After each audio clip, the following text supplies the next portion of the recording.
I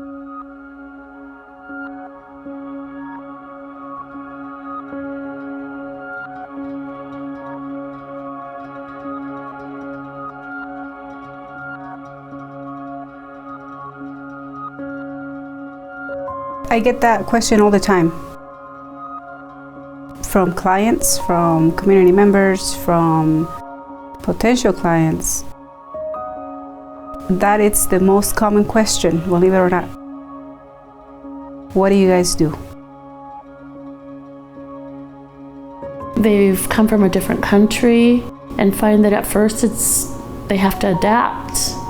And some of them find it really difficult not having family, not having just anybody that they recognize or speak the language.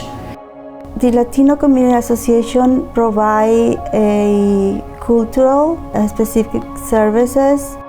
They know when they arrive we're going to speak Spanish, but they're going to be welcomed, accepted, because we understand what it is to be an immigrant and live in a foreign country, and how that can add pressure to your life.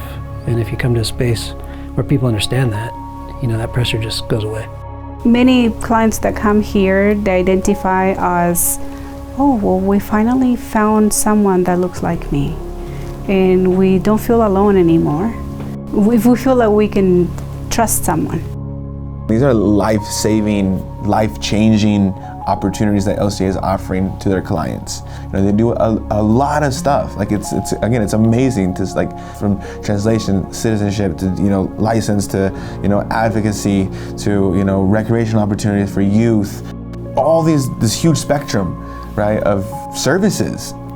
The main thing that we say, our main service, is listening, because there's very few places you can go anymore that are, especially social service organizations, agencies, that give you the time to actually just listen. Some people just need to let it out because there's nowhere else they can do it. Every individual has an innate capacity, abilities to do things, to function in the world and to succeed, reach their goals, but sometimes there's stones that get in the way of your path, or there's barriers, there's obstacles. And so we exist to remove those stones from the path, to remove the barriers.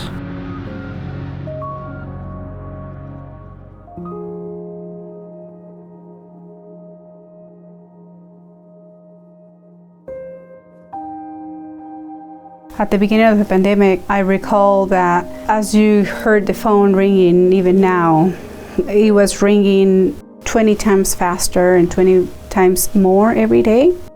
And most of the questions were, how can I, without a social security number, without access to unemployment, without any benefits, survive in a pandemic?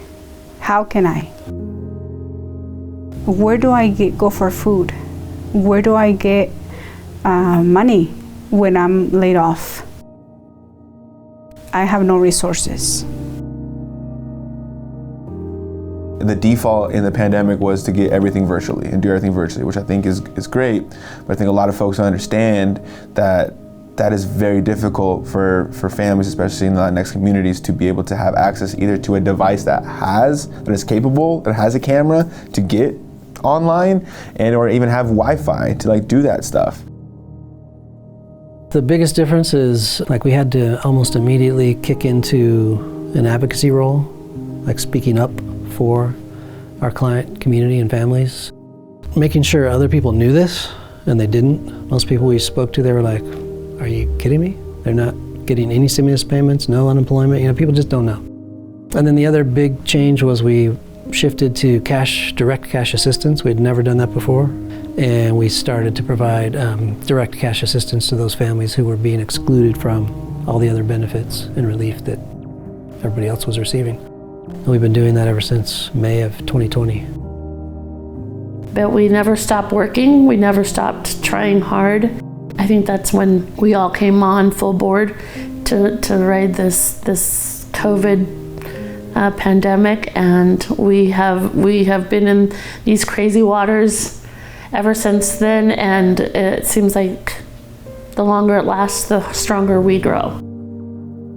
La primera parte que me ayudaron fue llenar formularios para conseguir el seguro médico para mis hijos. La segunda ocasión fue muy importante para mí, puesto que fue cuando mi hija estuvo contagiada con COVID-19. La Asociación Latina me llamó a mí, me ayudaron por medio de alimentación. Nos llevaron la comida hasta la puerta de la casa, es cosa que se agradece muchísimo. Se los agradezco muchísimo a cada uno de los que trabajan en esa organización latina. I mean, for me personally, it's mostly experiencing how our team so quickly adapted. That was just very gratifying.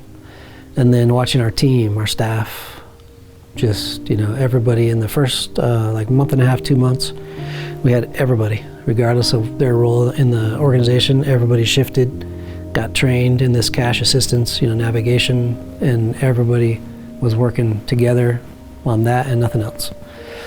And that was just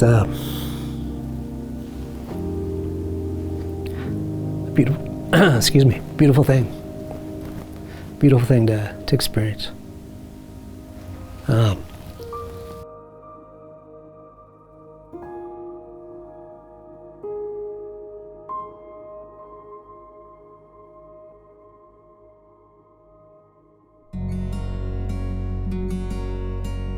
You know, we recognized really quickly that we needed more space. We already knew that. But as soon as we started getting, you know, contracted people helping us, more volunteers helping us for that cash assistance in particular, we used to have 930 square foot office here in Bend, and we're just kind of on top of each other. We were always looking for a place to hold our citizenship classes, English classes, or informational sessions. So we're always looking for a space to provide that service to our community. And we partner with, you name it, a church, the library, whoever has the space. And the community sometimes don't recognize who's actually providing that service. Having a place where we can provide the service, hopefully will bring us identity, will bring us not mass recognition. That's not what I'm looking for. I'm not looking for recognition, but I'm looking for them to identify themselves and where to go for the specific service. I'm so excited for my co-workers and even more for our clients, because bigger space will give them the opportunities to create, opportunities to provide more services, to partnership. And then each staff member has like their own office now to be able to invite clients in and talk to them one-on-one. They have that privacy. They have that one-on-one authentic kind of, you know, relationship that they're able to build with the clients and continue to build with the clients. And especially when we're talking about with this specific community, you know, we want to build authentic relationships and make people feel safe. And having a large area to do that, I mean, it's huge. And it's also a space that our client families, immigrant families can utilize, come in, use the computer lab, use the resource room, use the community room, rent the community room for their own family celebrations. We've already had a quinceañera and a birthday party. We would like to have a space like the one we just got in Bend, in each city. So just visualize and go for it. I feel like this is just the beginning of what we can do. This is just a small version of that dream. So the future is to expand what we have now. We'll go far. Persistence and showing the quality and the quantity of work we can put out, we can go far. So now, you know, having more space in our Family Empowerment Center here in Bend is just, it's a game changer.